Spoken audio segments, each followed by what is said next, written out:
آج پوری امت تقریباً 2.25 ارب امت اور اتنا سا اسرائیل، اتنا سا اسرائیل اور 2.25 ارب امتی، اتنا سا اسرائیل نے پوری امت کو آگے لگا ہوا ہے.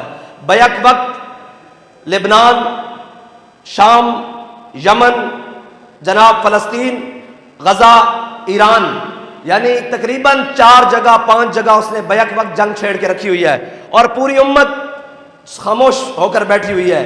یہ وہ امت ہے جو 8 تلواریں لے کر بدر گئی تھی، اور آج پوری امت، جناب میں یہ بات کرنے لگا ہوں تو بعد میں آپ کو لوگ آ کر کہیں گے حافظ صاحب دہشت گردی والی باتیں کر رہے تھے. یہ جناب اوے بھائی، ہم بدر کی بات کریں تو ہم دہشت گرد ہیں. وہ چھوٹے چھوٹے بچوں کے اوپر بم برسا دیں وہ دہشت گرد نہیں ہیں. وہ مسجدوں کے اوپر بمباری کر دیں وہ دہشت گرد نہیں. وہ سویلینز کے اوپر بمباری کر دیں وہ دہشت گرد نہیں. ہم محمد عربی کی تلوار کی بات کریں ہم دہشت گرد ہو جاتے ہیں. ہم قرآن کی بات کریں ہم دہشت گرد ہو جاتے ہیں. ہم جناب غزوہ بدر کی بات کریں، احد کی بات کریں، خندق کی بات کریں، مراسی کی بات کریں، مستلق کی بات کریں، ہم دہشت گرد. اور وہ پوری امت کو کاٹ کر اور جناب دندناتا پھر رہا ہے پوری دنیا میں. اسرائیل اس کا جہاں دل جاتا ہے دنیا میں وہ بمباری کرتا ہے، بندے مار دیتا ہے، اسے کوئی پوچھنے والا نہیں. ہم صرف بات کریں کہ یار یہ ظلم ہو رہا ہے، یہ جناب ظلم کی انتہا ہو رہی ہے، آج تک ایسے تاریخ میں نہیں ہوا، تو یہ کہتے ہیں ان کو بند کر دو، یہ دہشت گرد ہیں. بھائی اگر یہ دہشت گردی ہے تو ہم برے سرے ممبر بھی کہتے ہیں کہ ہم اس معاملے میں دہشت گرد ہیں. کسی کو کوئی تکلیف ہو ہم اس معاملے میں دہشت گرد ہیں.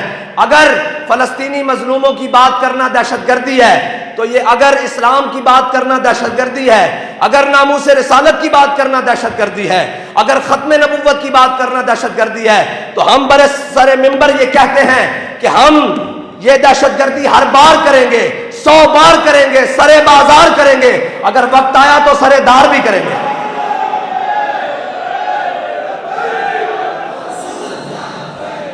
بس اتنی بات ہے. ہم اقبال کہتا ہے تو بدل گیا تو بہتر کہ بدل گئی شریعت. اقبال کہتا ہے اچھا ہوا مسلمان، اور 14ویں 15ویں صدی کے مسلمان، تو بدل گیا تو بہتر کہ بدل گئی شریعت، کہ موافق تدرواں نہیں دین شاہبازی. اقبال کہتا ہے اچھا ہے مسلمانہ تو بدلیاں، نال اپنی فلیکسیبل قسم کی شریعت اور دین بھی بدل لیا ہے. اور نہیں جی یہ مولویوں نے بنایا ہوا ہے. میں نے کہا ہے یہ مولویوں کا دین نہیں ہے، یہ پیروں کا دین نہیں ہے، یہ جناب قاریوں اور حافظوں کا دین نہیں ہے، یہ دین رسول اللہ کا ہے. یہ دین رسول اللہ کا ہے. اور بدلے گا زمانہ لاکھ مگر قرآن نہیں بدلا جائے گا. ہے قول محمد قول خدا فرمان نہیں بدلا جائے گا. یہ دین حضور کا ہے اور ہم اس کے چوکیدار ہیں. ہم ٹھیکیداری کا ہم نے کبھی وعدہ نہیں کیا. ہم یہ چوکیدار ہیں. امام الانبیاء صلی اللہ تعالیٰ علیہ وسلم ہماری ڈیوٹی لگا کر گئے. حضور نے حدیث بیان فرمائی فقال متقین، رسول اللہ صلی اللہ تعالیٰ علیہ وسلم امام الانبیاء ٹیک لگا کر بیٹھے ہیں. حضور نے بنی اسرائیل کے علماء کی بیان کی. حضور نے فرمایا بنی اسرائیل کی قوم گناہوں میں مبتلا ہو گئی اور ان کے علماء نے، ان کے جناب بڑوں نے منع کیا، قوم باز نہ آئی، اور ان کے جناب جو مجتہدین تھے، جو علماء تھے، جو شیوخ تھے، وہ بھی ان کے ساتھ ملوث ہو گئے. اس کا مطلب پتہ ہے کیا ہے؟ کہ ایک جانب علماء حق بیان کر رہے ہوں اور دوسری جانب قوم کے ساتھ مل کر قوم کے بددیانتیوں میں اور جناب ان چیزوں میں شامل ہو جائیں، پھر ان کی حق بات میں اثر نہیں رہے گا. ان کی حق بات میں اثر نہیں لگا. حضور نے فرمایا قوم کو علماء نے منع کیا، بنی اسرائیل کے قوم کو، قوم باز نہ آئی. قوم کو منع کیا، وہ باز نہ آئی قوم، وہ ان کے علماء بھی اس قوم کے ساتھ مل گئے اور ان کا کھانا پینا اٹھنا بیٹھنا اسی قوم کی طرح ہو گیا. فجلس رسول اللہ، کہتے ہیں جب حضور نے اپنی امت کے علماء کی باری کی نا تو امام الانبیاء ٹیک لگا کر بیٹھے تھے. حضور اٹھ کر بیٹھ گئے اور حضور نے 3 بار قسم کھٹائی. فرمایا اللہ کی قسم جس کے قبضہ قدرت میں میری جان ہے، اللہ کی قسم جس کے قبضہ قدرت میں میری جان ہے، اللہ کی قسم جس کے قبضہ قدرت میں میری جان ہے، میری امت کے علماء نے یہ کام نہیں کرنا. انہوں نے کیا کرنا ہے؟ تأمرون بالمعروف وتنہون عن المنکر. انہوں نے اچھائی کا حکم دینا ہے اور برائی کو ہاتھ سے پکڑ کے روکنا ہے. بھائی میں آپ کو یہ بتاتا ہوں کہ جب بھی حق والے ہاتھ سے برائی کو روکیں گے قیامت تک نام ان کا ہی رہ جائے گا. امام احمد بن حنبل، کون نہیں جانتا احمد بن حنبل کا نام؟ امام احمد بن حنبل کے ساتھ جن لوگوں نے تاریخ کا آغاز شروع کیا خلیفہ کے خلاف، اس نے کہا قرآن مخلوق ہے، آپ نے کہا صفت قدیم ہے. جب آپ نے جناب اس تاریخ کا آغاز شروع کیا تو تقریباً کہتے ہیں 1.5 لاکھ علماء احمد بن حنبل کے ساتھ تھے. لیکن اس وقت کے حاکم اور خلیفہ نے بھی یہی کہا، جو نام نہاد خلیفہ تھا، جو اپنے آپ کو خلیفہ کہتا تھا، اس نے یہ کہا کہ میں تمہاری جائیدادیں ضبط کر لوں گا. میں تم پر فورس شیڈول لگا دوں گا. میں جدید زبان میں بات کر رہا ہوں, قانونی زبان میں. اس وقت کے اعتبار سے اس نے کہا میں تم پر فورس شیڈول لگا دوں گا, تم پر جناب میں پرچے کر دوں گا, تم پر میں فلاں کر دوں گا, تمہاری جائیدادیں کرکی کر دوں گا, سارا کچھ کر دوں گا. کہتے ہیں کہ احمد بن حنبل پھر اکیلے رہ گئے, 4 رہ گئے, 4 میں سے 2 شہید ہو گئے, پھر احمد بن حنبل رہ گئے. ایک نے لکھ کر دے دیا کہ جناب رخصت کی حدیث آ گئی کہ مشکل وقت آ گیا ہے, اب نہیں ہم کھڑے ہو سکتے.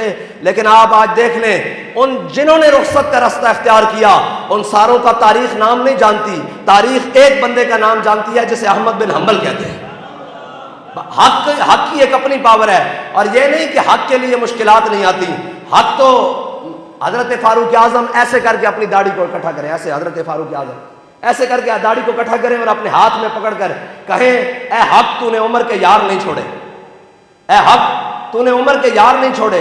او جناب حضرت سلطان باؤ فرمایا نا, عاشق ہومی عشق کمامی تے دل نو رکھی بانگ پہاڑا ہوں, لکھ لکھ بدیاں تے ہزاراں غلامے کر جانی باغ بہارا ہوں. انہوں نے کہا یہ جو رستہ ہے نا حق کا رستہ, یہ وہی چنتے ہیں جن کو اللہ چنتا ہے. واللہ یختص برحمتہ من یشاء, اللہ جس کو چاہے اپنی رحمت کے لیے خاص کر لے.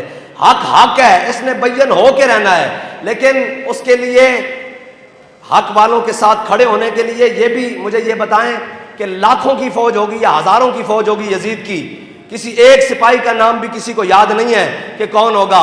ہاں اس سپاہی, اس پوری فوج میں سے ایک کو جانتے ہیں جو اس صف سے نکل کر ادھر آیا ہے, اس کو ہور کہتے ہیں, اس کو ہور کہتے ہیں. قیامت تک نام ہور کا رہنا ہے.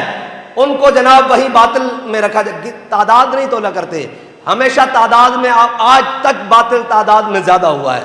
بدر سے لے کر آج تک باطل تعداد میں زیادہ ہوا ہے. حق والے ہوتے تھوڑے ہیں, لیکن جتنے ہوتے ہیں ستھرے ہوتے ہیں, جتنے ہوتے ہیں یہ ستھرے ہوتے ہیں. ان کی خاصیت یہ ہے. بہرحال امام احمد بن حنبل, یہ لوگ سمجھتے ہیں کہ یہ فسانوی باتیں ہیں, یہ ساری چیزیں باتیں ہیں. ہم نے اپنے دور میں احمد بن حنبل کے خادم کو دیکھا ہے کہ مشکلات برداشت کرنی اور ظالم کے سامنے ڈٹ کر بات کرنا اور یہ ساری چیزیں کرنی ہم نے دیکھی ہے.